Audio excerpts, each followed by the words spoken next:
Hi, I'm Mrs. Curley, and I'm going to be reading from Chapter 6 in The World According to Humphrey.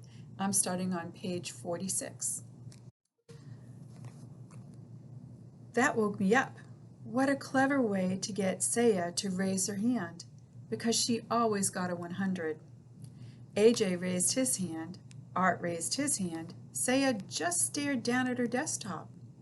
I was starting to get really mad at her. When it came time for map work, Miss Brisbane clicked on the overhead projector, and there it was, the Moonlighters Club ad right on the wall. Miss Brisbane wrinkled her nose, picked up the paper, and looked at both sides.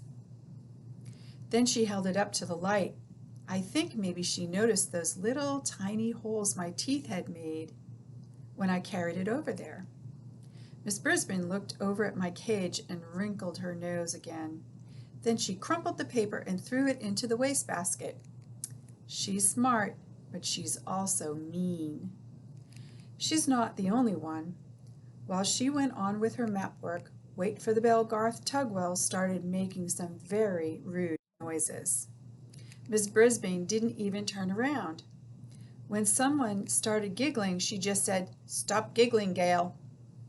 So Garth's rude noises got louder and even ruder. And a lot of the other kids giggled along with Gail. Suddenly, the teacher spun around to face them. "Very well. The whole class will stay in during recess for extra vocabulary words," she announced. Everybody groaned. "It's Garth's fault," said Heidi.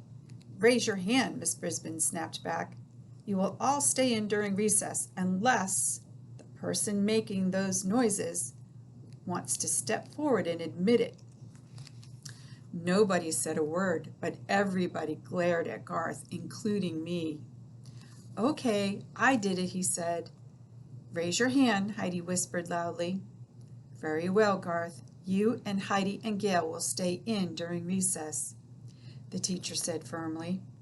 Heidi and Gail protested until the bell rang, but all three of them stayed in during recess. Instead of making them do extra vocabulary words, though, Miss Brisbane let them rest their heads on their desks, after she lectured them about their behavior, of course. All this commotion had made me a little hungry, and for some reason I hadn't been fed yet, so I decided to squeak up for myself. Miss Brisbane turned and pointed at me angrily. "I don't need any trouble out of you either," she said. Heidi raised her hand. "I don't think he's been fed today," she said. "Miss Brisbane told Garth to feed me." Then she dismissed the girls and told them to go outside and play for the rest of recess. So that wasn't completely mean to them anyway. She even trusted Garth to be alone in the room while she took some papers down to the office. I'd always liked Wait for the Bell Garth, so I was surprised when he started grumbling at me as he filled the water bottle and put some fresh mealworms in my cage. "One of these days you'll get in trouble too," he said. "I'll see to that." "Huh?" I squeaked. "Everybody hates me. Everybody loves you. You're just a rat in disguise." The words hurt me a lot. Why would Garth say that? I mean, sure, almost everybody does love me, but I don't make rude noises and get other people in trouble. I was still pondering Garth's behavior when my classmates returned to room 26. Miss Brisbane must have gotten rested up over the recess because she greeted them with a smile. "I have a surprise for you," she told the kids. Surprises always get the class's attention. They think surprises are always good. However, I know that surprises can sometimes be bad, like the day when Miss Mack left me forever. "We're going to pick who gets to take Humphrey home for the weekend," she explained.